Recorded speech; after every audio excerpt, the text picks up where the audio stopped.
Ceci est un livre audio autogénéré par Google. Chapitre 1 de multiples influences dans la fondation de l'armée de Chypre. A. Les combattants latins à Chypre sous la domination franque. Il nous faut tout d'abord rappeler dans quel contexte particulier le combattant franc s'installe à Chypre à partir de 1191. Le contexte général de l'entrée de Chypre dans les croisades et sous les occupations précédentes a fait l'objet de nombreuses études par le passé. Cependant, nous souhaitons expliciter certains événements survenus avant l'époque des Lusignans, car ils sont d'une extrême importance pour notre étude. 1. L'installation latine à Chypre, le fief et les inféodations qui suivirent 12e-14e siècle. Guy de Lusignan, ancien roi de Jérusalem, devint suzerain de Chypre à la suite d'événements régionaux qui eurent un fort impact sur la population de l'île. Les circonstances qui le conduisirent à la tête du royaume l'amenèrent à recréer un système féo-vassalique, afin qu'il puisse instaurer pleinement son pouvoir dans l'île. Il convient de revenir sur les événements militaires qui suivirent la conquête de Richard Ier, et d'expliquer la violence qui y est attachée. Ceux-ci persuadèrent Guy de Lusignan de sécuriser sa possession. Le premier événement d'importance est le stationnement des troupes anglaises au sein de l'île après la conquête de Richard Ier. Une garnison anglaise est laissée sur l'île, afin de s'assurer de la sérénité des lieux après la capture d'Isaac Doukas Comnène et de sa parentèle. Or, la population de l'île ne se résout pas à quitter le giron de l'Empire, et le peuple, plus que les grands propriétaires, élit un nouvel empereur. En effet, les grands propriétaires ont quitté l'île et c'est le peuple, représenté par les Arméniens et les Grecs, qui désigne un nouvel empereur. Benoît de Peterborough dépeint la situation en ces mots. Griffon et Herminie qui ad passem regis nondum venerant constituerunt sibi novum imperatorem cundam monachum, consanguineum Isaaci imperatoris. Cependant, le nouvel empereur est vite capturé et pendu par la garnison anglaise, ce qui ne laisse aucun doute quant au commandement et à l'obédience de l'île. Cette dernière est bien entrée dans le giron anglais, plus que croisée. Rude de Collenberg ne se montre pas neutre envers la domination anglaise qu'il qualifie de brutale. Cette très brève domination anglaise amène le second événement de violence qui frappe l'île, avant l'avènement de Guy de Lusignan. Il s'agit de la domination des Templiers qui advient en 1192, alors que Richard Ier désire poursuivre sa croisade en Terre Sainte. Notre propos ne sera pas ici de décrire la répression des Templiers face à la population de l'île, mais bien de comprendre les conséquences que cette révolte a sur l'obédience de l'île et l'importation du système féodal mis en place dès lors. Richard Ier Cœur de Lion, tout juste maître de Chypre, doit poursuivre son voyage en direction de la Terre Sainte. Guy de Lusignan est donc un vassal du roi Richard Ier Cœur de Lion, lorsqu'il devient suzerain de l'île, ce qui amène l'île à être considérée comme possession anglaise, mais dotée également d'un système vassalique importé de Jérusalem. Guy de Lusignan faisait partie de l'ère d'influence en Terre Sainte du roi anglais ainsi que des Templiers, face aux Hospitaliers et au parti des Montferrat, soutenu quant à lui par Philippe Auguste. La vente de l'île aux Templiers par Richard Ier est un épisode bien connu et très documenté, de même que son rachat par Guy de Lusignan, qui paya 40 000 dinars aux Templiers, mais dut les 60 000 autres. Après la mort de Guy de Lusignan, en 1194, Aymeri Ier de Lusignan, frère de Guy, devint le suzerain de l'île parce que l'Empire byzantin n'a pas renoncé à l'île de Chypre malgré l'usurpation d'Isaac Comnène. Maintenant que le contexte général a été rappelé, et que les alliances et liens vassaliques ont été mis en évidence, explorons l'installation du fief et des inféodations réalisées par Guy de Lusignan et son frère Aymeri. Il nous importera donc de savoir si le peuplement latin était suffisant pour que toute l'île soit occupée par les vassaux de Lusignan, ce qui revient à observer si des fiefs sont implantés dans les campagnes. Nous développerons dans la partie consacrée les relations entre les différentes strates sociétales présentes sur les fiefs et les relations avec leurs seigneurs, lorsqu'il s'agira des conditions de service. Nous nous interrogeons ici principalement sur le statut des Latins ayant répondu à l'appel de Guy de Lusignan et ayant obtenu des fiefs à Chypre. Observons les lois des assises concernant les conditions d'obtention du fief et de perte de fief, qui auront cours jusque tardivement sous les Lusignans. Peter W. Edbury, proposant une nouvelle édition des Assises de Jérusalem parue en 2003, souligne que le comte Jacques-Claude Beugnot, l'éditeur précédent du recueil, tenait les Assises pour le texte juridique le plus complet concernant les fiefs au Moyen Âge. Peter W. Edbury précise que c'est compréhensible, dans le sens où les Assises comportent plusieurs sections, dont l'une dédiée aux dons de fiefs et les punitions pour les tenanciers de fiefs inféodant leur possession sans permission. Nous déduisons que les détenteurs de fiefs du royaume de Chypre à partir du roi Emry Ier et devant lui le suzerain Guy de Lusignan sont essentiellement européens, issus du royaume de Jérusalem et d'obédience catholique. Les lois régissant le don de fiefs, issus du royaume de Jérusalem et appliquées à Chypre, même si le royaume est un fief anglais, explicitent clairement le statut et la foi des vassaux. On n'a guère de doute sur leur foi, puisque l'hommage avait une valeur chrétienne uniquement. Pour ce qui concerne la sergenterie et les inféodations qui suivirent, l'obédience est un peu plus floue. Cependant, pour les tenanciers en terre et en rente importantes au XIIe et XIIIe siècle, il s'agit principalement de catholiques latins, étant donné que le pape dispose d'un pouvoir d'excommunication que nous développerons ci-après. En premier lieu, il est nécessaire de préciser les services auxquels les vassaux directs étaient soumis. Le service dédié aux armes et l'auxiliat. Les vassaux qui en sont détenteurs doivent un certain temps de service militaire, aux confins du royaume. Un certain nombre de chevaux est demandé, de même que la garde de châteaux, de forteresses et de côtes. Au sein du royaume de Jérusalem, les historiens s'accordent pour indiquer que seuls les feudataires du fief de Marga au sein de la principauté d'Antioche étaient investis de ce service. Jonathan Riley Smith s'appuie sur les sources légales pour souligner que le service de mariage dû par une femme lige s'apparentait à l'auxilium, puisque la femme lige, qui ne pouvait rendre le service des armes, devait épouser un homme capable de rendre l'auxilium à son seigneur.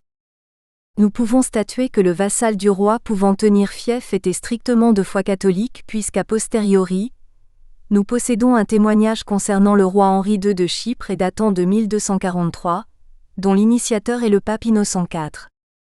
Guy de Lusignan utilisa le fief comme moyen de peupler son royaume, ce que fit également et de manière renforcée Emry Ier de Lusignan, alors même que la damsel de Chypre et son époux, Thierry de Flandre, fils illégitime de Philippe, comte de Flandre, viennent à Chypre durant la 4e croisade afin de réclamer les terres de la fille d'Isaac Doukas Comnène, ce qui aurait pu annuler les fiefs et inféodations et ramener l'île dans le giron de Constantinople.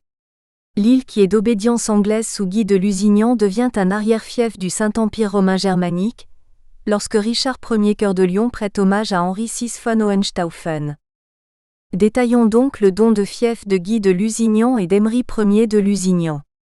La chronique d'Ernoul et Bernard le Trésorier évoque seulement l'installation du roi Guy et la distribution de terres, mais ne précise pas qu'il a fait appel au sultan du Caire. C'est ce qui est rapporté dans cette chronique, à propos du don de terres aux latins qui répondent à l'appel du roi. Guy de Lusignan reproduit donc le système du fief-rente et du système de fief, dont il avait été témoin. La chronique d'Ernoul précise qu'il donne des terres à grande pleineté. Ce terme signifie très certainement que le don de terre était préférable au don en argent.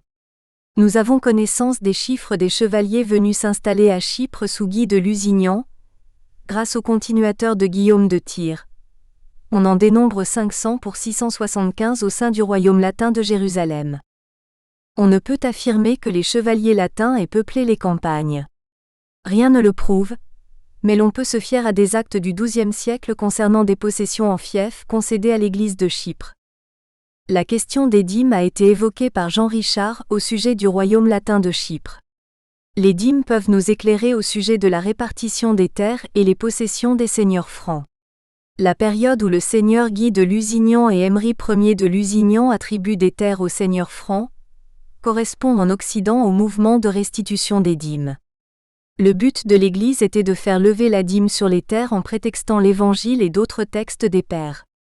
L'Église souhaite, en se réappropriant les dîmes levées par les seigneurs francs, s'établir en Orient. Pour Emry Ier, doter le royaume latin d'une Église était l'un des buts en obtenant la couronne. Concernant les dîmes sur les seigneuries franques d'Orient, des mentions de terres nous sont parvenues via les lettres et actes des papes, notamment ceux de Célestin III au moment de l'établissement du royaume d'Hémry Ier. Les archevêques de Nicosie, sous la protection du pape, obtenaient donc le droit de percevoir la dîme sur les terres des seigneurs, tandis que les impôts byzantins leur revenaient également sous une autre forme.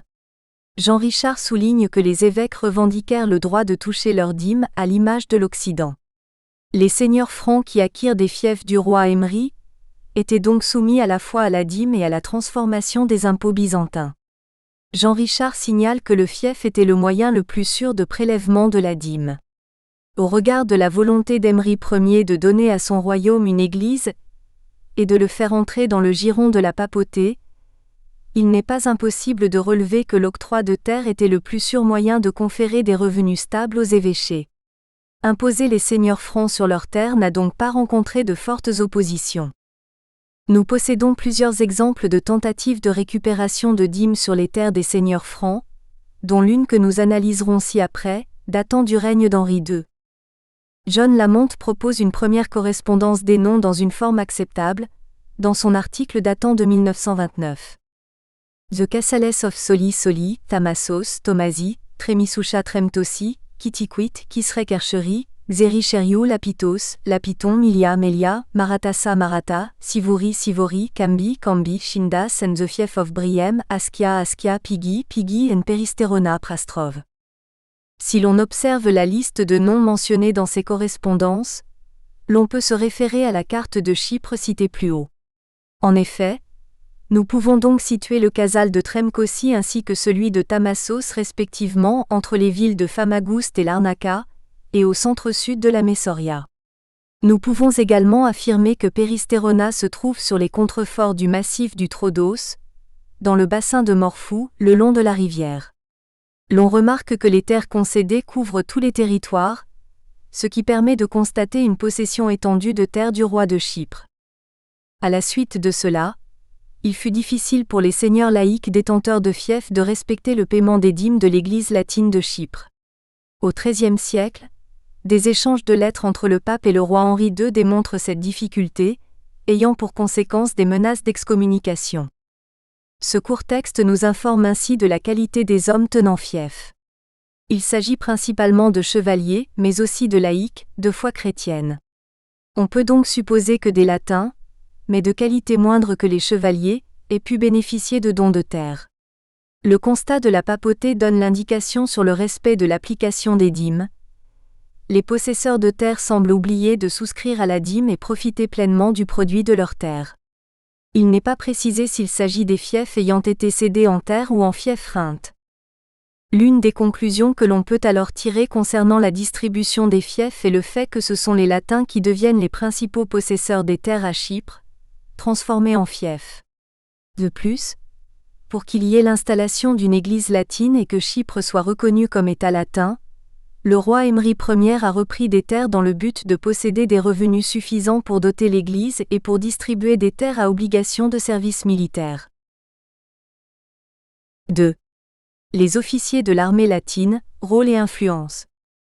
Guy de Lusignan, lorsqu'il crée les offices du royaume de Chypre, reproduit le modèle de commandement de l'État latin de Jérusalem. Le connétable et le maréchal de Chypre représentent les premiers des officiers militaires du royaume. Quelques rappels doivent être faits sur leurs origines et leur mission.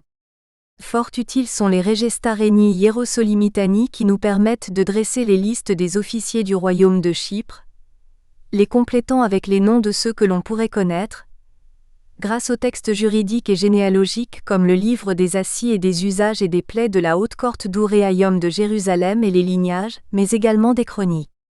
Comme il a été dit plus haut, les Assises sont l'œuvre du compilateur Jean d'Ibelin, comte de Jaffa et d'Ascalon, seigneur de Ramla, proche de la famille royale au XIIIe siècle. Philippe d'Ibelin, son père, était régent de Chypre en 1218 et frère de Jean d'Ibelin, seigneur de Beyrouth. Jean d'Ibelin, comte de Jaffa, et son oncle, Jean d'Ibelin, seigneur de Beyrouth, ont joué un rôle important dans la guerre contre l'empereur Frédéric II au début du XIIIe siècle. Jean d'Ibelin, comte de Jaffa, rassembla le corpus des Assises en juriste qu'il était. Faisant partie de l'entourage de la famille royale de Chypre, Jean d'Ibelin, comte de Jaffa, fut à même de rassembler l'histoire législative des Assises de Jérusalem. Peter W. Edbury indique qu'à sa mort en 1266, il faisait partie de ces hommes qui ont dominé le royaume. Les listes produites ici s'appuient également sur les ouvrages de Rude de Kohlenberg, concernant le rôle de la famille Ibelin auprès de la royauté de Chypre. Il est important de savoir, en dressant une liste des officiers du royaume, si les membres de cette famille proche du trône se sont accaparés les offices en ayant plus de pouvoir effectif que la propre royauté des Lusignans. Le connétable est apparu au premier temps du Haut Moyen Âge, après la chute de l'Empire romain d'Occident. Dans son ouvrage, Xavier Hélary récapitule le rôle premier du connétable pour ce qui concerne le royaume de France. À l'origine, l'office de connétable n'est pas militaire, mais celui qui porte ce titre est une sorte de grand domestique dont l'attribution est de prendre soin des chevaux, d'où son nom comme stabuli. Par la suite, le connétable acquiert une dimension militaire car on lui octroie de plus en plus de charges comme le ravitaillement et donc le soin d'organiser tout ce qui concerne la vie quotidienne de l'armée. Xavier Hélary suggère qu'au fil du temps, cet office est devenu indispensable pour le royaume et le roi de France. Aux côtés du connétable, l'office de maréchal évolue pour devenir également un office entièrement militaire. Le maréchal, assistant le connétable, a pour fonction de s'occuper essentiellement des combattants durant leur service auprès du roi. Ces deux offices sont institués dès l'avènement de Guy de Lusignan, selon ce que dit le livre de Jean d'Ibelin, qui statue sur les offices militaires du royaume de Chypre et de Jérusalem. L'existence de ces deux fonctions suggère la continuité des offices malgré la chute du royaume de Jérusalem en 1187. On peut prendre l'exemple du propre frère de Guy de Lusignan, qui continue à porter son titre de connétable, tel que l'expliquent les continuations de Guillaume de Tyr alors qu'il devient seigneur puis roi de Chypre. La continuité atteste la mainmise des seigneurs de l'île sur les offices militaires. Il est opportun à présent de définir le rôle et les actions des officiers à travers les assises. Dans les assises de la haute cour, 3 chapitres leur sont consacrés. On découvre alors le rôle du sénéchal, du connétable et du maréchal. Avant d'indiquer les qualifications précises de la charge de connétable, Jean d'Ibelin décrit son rôle le jour du couronnement du roi. Le connétable est investi de certaines missions honorifiques auprès du souverain. On apprend que l'officier conduit le cheval du roi lors de la cérémonie, et qu'il est assisté du maréchal auquel il commande et indique sa direction. Jean d'Ibelin décrit les actions que doit prendre en charge le connétable à la tête de l'armée de Chypre par la suite. Le connétable verse la solde des gendarmes lors de leur service d'ost, des chevaliers aux sergents d'armes et aux écuyers. Et d'être faire dray par l'usage d'ouraillaume à Céus qui se clameront à lui pour leur sodé, soit chevalier ou sergent ou escouyer. Le détenteur de la charge est responsable de la rémunération des soldats, et donc du financement des batailles. Lorsque le roi est absent, en chevauchée ou en guerre, le connétable se substitue à lui pour convoquer les soldats. De plus, il a le pouvoir d'organiser les batailles et de les mener. Lors des campagnes militaires et de la levée de l'ost, le connétable peut s'entourer de 10 chevaliers, devant accomplir leur service d'ost auprès de lui. Le connétable doit assister le roi lors des batailles que le souverain mène, et remplir la fonction de cheftain dont l'équivalent est le capitaine. Lors des batailles, il commande les officiers et le maréchal. Enfin, le connétable est responsable de la présence des chevaliers lors des services d'ost. Les chevaliers qui n'auront pas fait leur devoir tombent sous sa juridiction et devront répondre de leur absence devant lui. Il paraît nécessaire de recenser les possesseurs de l'office de connétable, afin de déterminer si les rois de Chypre ont conservé la mainmise sur cet office, et si ce titre a été donné à des membres qui ne sont pas issus de l'élite militaire latine du royaume. En compulsant les sources documentaires, juridiques et narratives, on arrive à dresser une liste des officiers qui sont parmi les détenteurs des 4 offices principaux dirigeant l'armée royale. L'étude de l'identité des connétables est nécessaire pour comprendre les liens entre l'élite militaire et la royauté. Pour les premiers siècles de domination latine, les actes juridiques, mais également diplomatiques rassemblés par Louis de Malatrie puis Jean Richard, permettent de donner une chronologie précise de l'occupation de cet office. À partir du XIVe siècle, les noms sont extraits des chroniques, mais aussi des archives des républiques maritimes liées à Chypre par la réalité militaire et politique, notamment Gênes et Venise.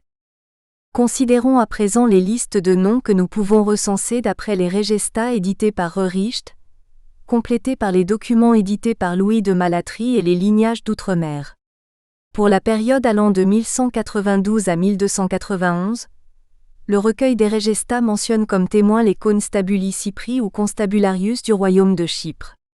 Il convient de différencier le titre de Constabulus Hierosolimitani, attribué alors au connétable de Jérusalem. On trouve la première mention d'un connétable de Chypre en 1195, dans la charte N723 des Regestas sous Emry Ier, à qui la titulature de Rex Cypri est attribuée. Il s'agit alors de Baudouin de Bethsane. Le connétable cité pour le règne d'Hugues Ier est le seigneur Gauthier de Césarée. Il apparaît comme témoin dans un acte daté d'octobre 1217. Ce dernier possède toujours cette charge l'année suivante, à la mort du roi Hugues Ier. En recensant les possesseurs du titre de connétable de Chypre, il n'est pas rare de constater que plusieurs membres de la famille Ibelin se sont accaparés le titre de connétable du royaume de Chypre. Les nombreuses études sur la généalogie des Ibelins montrent leurs liens étroits avec les Lusignans et le rôle central tout au long de la domination franque. Inventorions à présent les membres de la famille Ibelin qui portèrent le titre de connétable du royaume de Chypre. Mentionnons une erreur à ce sujet dans la liste que contiennent les assises. Celui-ci associe à Jean d'Ibelin Arsur la connétablie du royaume de Chypre en 1227. Or Jean d'Ibelin, seigneur d'Arsouf, est connétable de Jérusalem au milieu des années 1240 et le reste jusqu'en 1257.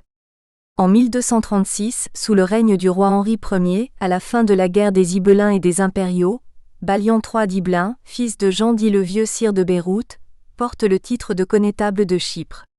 Il en est de même pour un autre fils de Jean d'Ibelin, seigneur de Beyrouth.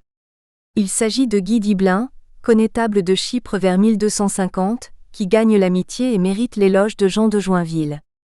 À Guy d'Ibelin succède son fils Baudouin d'Ibelin à la fin du XIIIe siècle, peu avant la chute de Saint-Jean d'Acre. Au tout début du XIVe siècle, Philippe d'Ibelin, neveu de Guy d'Ibelin et fils de Baudouin d'Ibelin qui fut un sénéchal du royaume, porte le titre de connétable de Chypre. De plus, Isabelle d'Ibelin, fille de Jean II d'Ibelin et d'Alice de la Roche, elle-même fille du duc d'Athènes, épouse un connétable de Chypre, Guy de Lusignan, en 1291. Alors que l'on constate un accaparement du titre par les Ibelins, et la pénétration de cette famille dans la royauté Lusignan, la famille royale s'attache au XIVe siècle à ramener les offices militaires dans son giron. Ce sont alors successivement 4 membres de la famille royale qui occupent la connétablie et ce durant tout le XIVe siècle. L'office n'est donc plus attribué à une autre famille latine. Le pouvoir royal est fort et la charge n'est plus la même que sous la domination des Ibelins, ou durant les vacances de règne. Le manuscrit du Vaticanus Latinus 4789 recense le lignage des Lusignans, et il apparaît que les membres de la famille royale ont porté le titre de connétable à partir du XIVe siècle. Le premier des Lusignans à avoir possédé cette fonction est, durant le règne du roi Henri II, le frère de ce dernier, Guy de Lusignan, père du futur roi Hugues IV. À la mort de Guy de Lusignan, c'est un autre des frères du roi Henri II qui porte le titre de connétable. Il s'agit de Camerin ou Emery de Lusignan. La chronique de Francesco Amadi le tient pour un partisan du seigneur de Tyr, et il est celui qui lit l'acte d'accusation des barons du royaume face au roi Henri.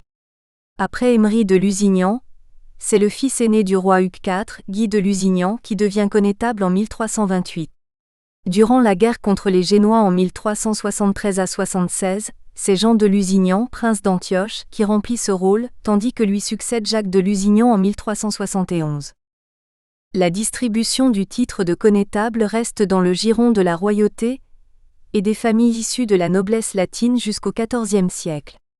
Alors que la guerre contre Gênes ébranle la stabilité mise en place par la royauté de Chypre, l'office de connétable est peu à peu conféré à des familles qui réussissent à pénétrer l'élite latine, faisant carrière dans l'administration.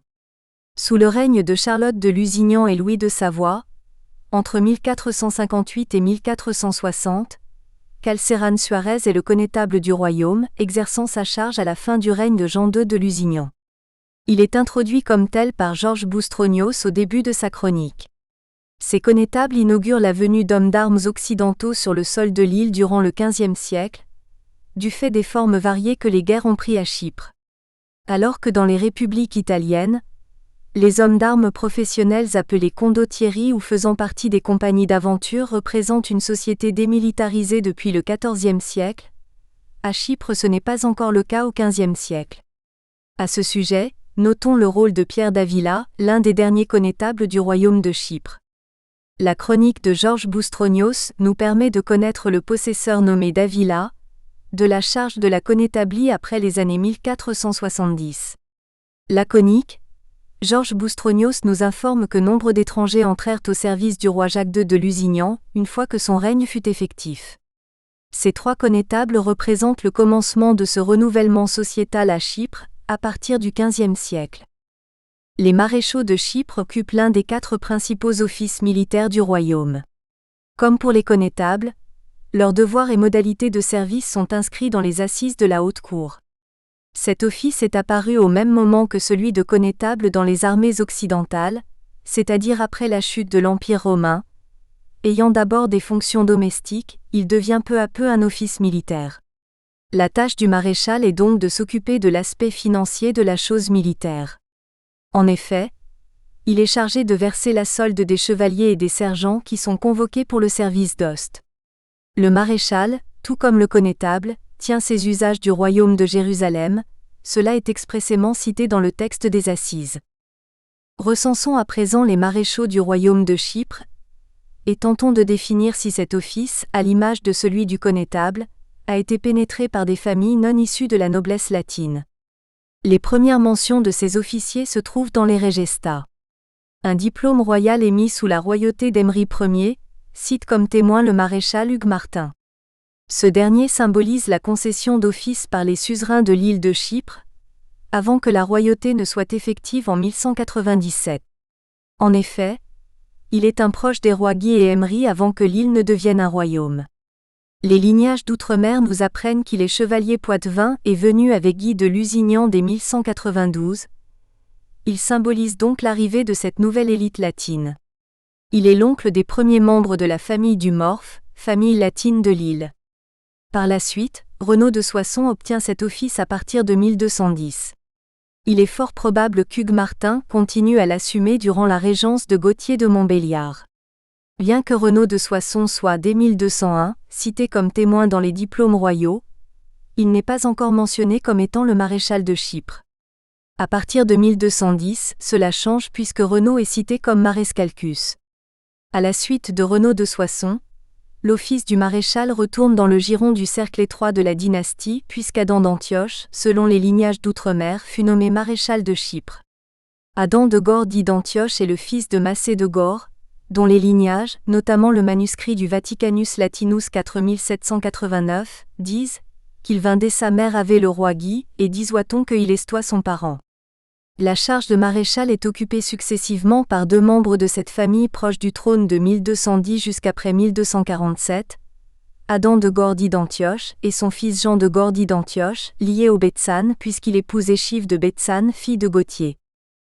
Après que cette charge a été confiée aux de Gore, Ducange nous informe qu'un homme nommé Ancio, sans que son nom de famille soit identifié, aurait été maréchal de Chypre.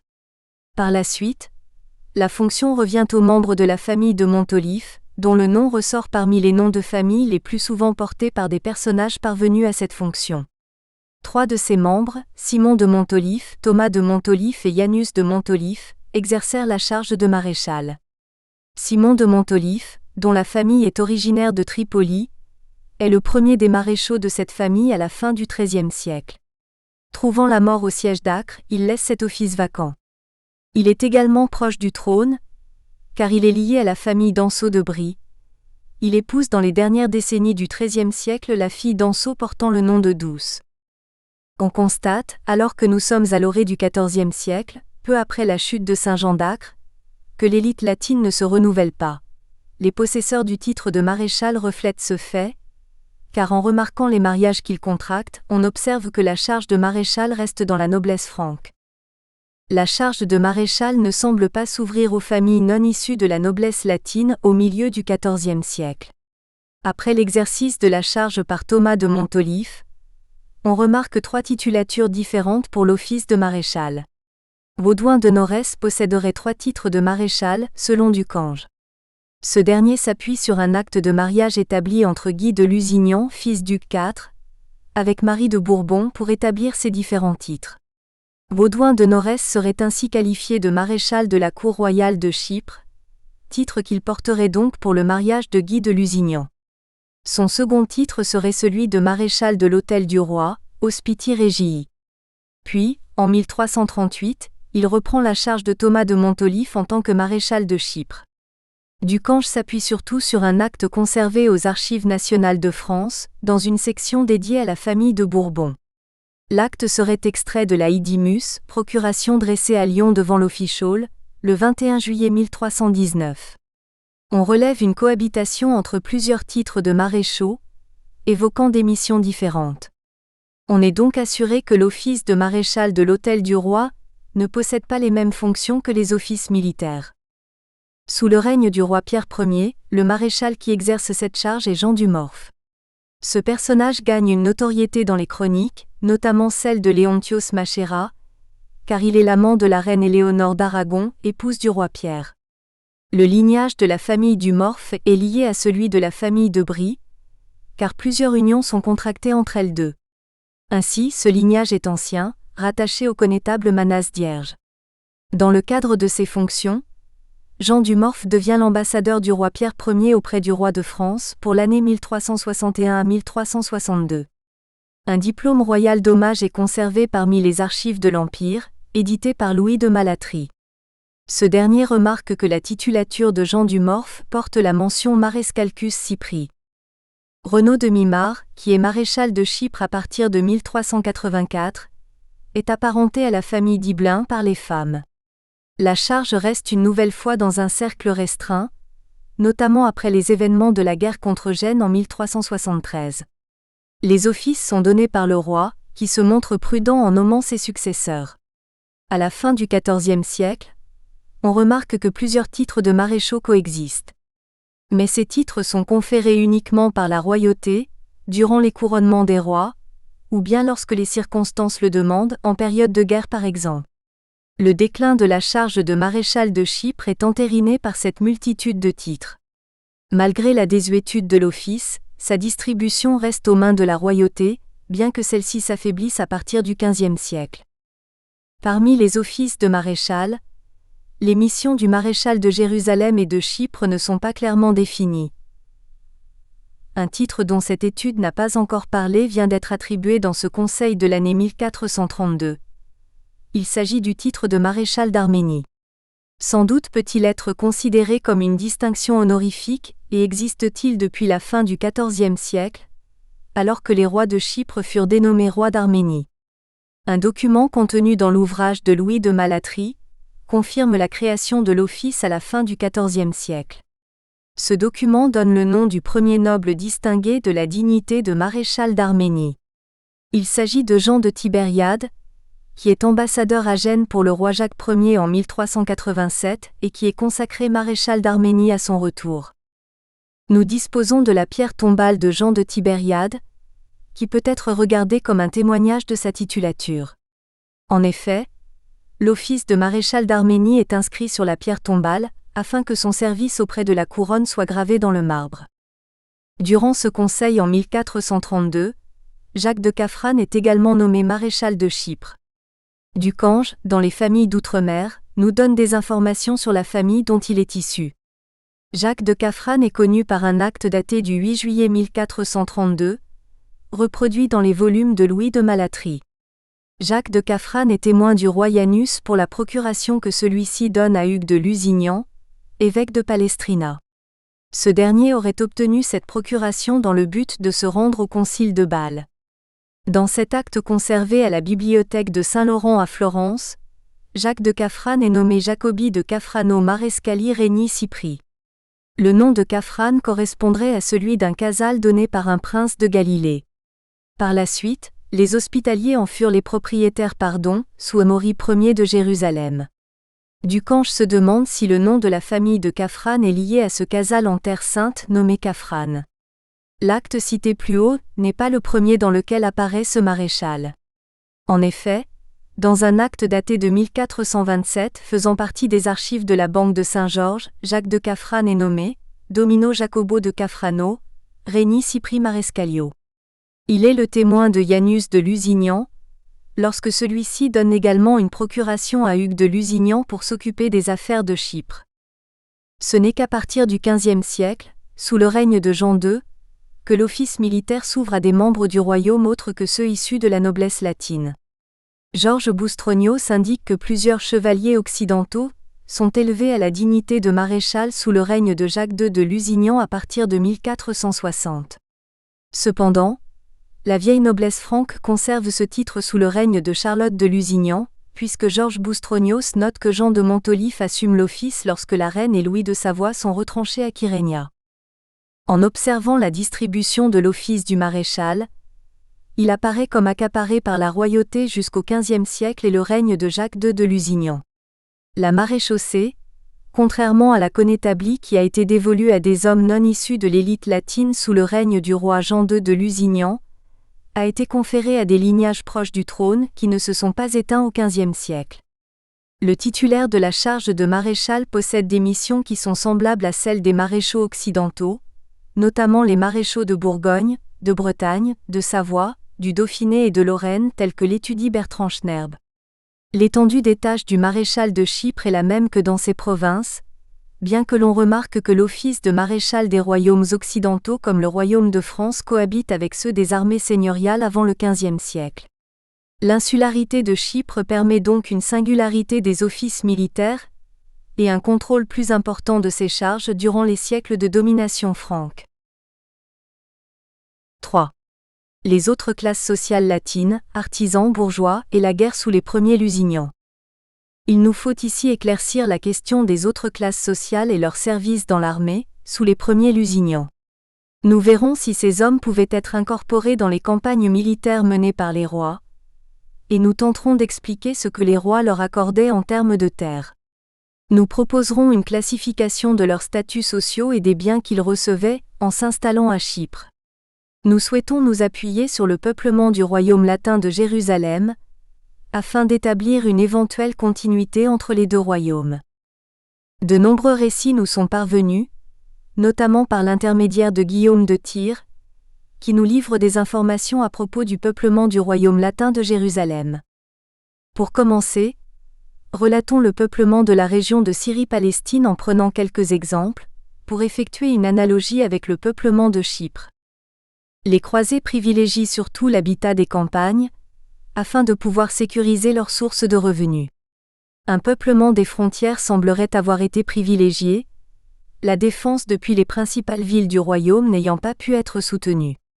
C'est le peuplement des campagnes et des forteresses importantes pour la défense du royaume qui nous permet de proposer des pistes pour le statut des hommes qui ont peuplé les campagnes du royaume latin. L'enracinement dans les campagnes a permis à la couronne de s'ancrer dans les terres, parfois occupées par des musulmans.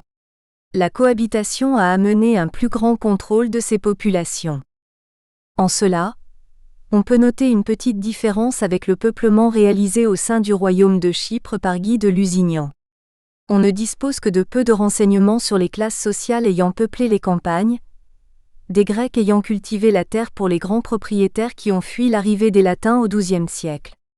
Nous ne pouvons affirmer qu'un peuplement de la campagne chypriote par les bourgeois latins ait été possible, et que des alleux aient été offerts, ou que des services militaires attachés à des terres ou caseaux aient été également remis.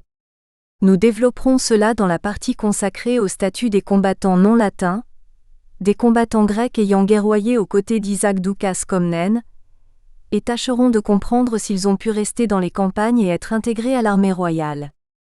Il est précisé que les Pédites ont reçu des terres en échange de leur participation aux croisades.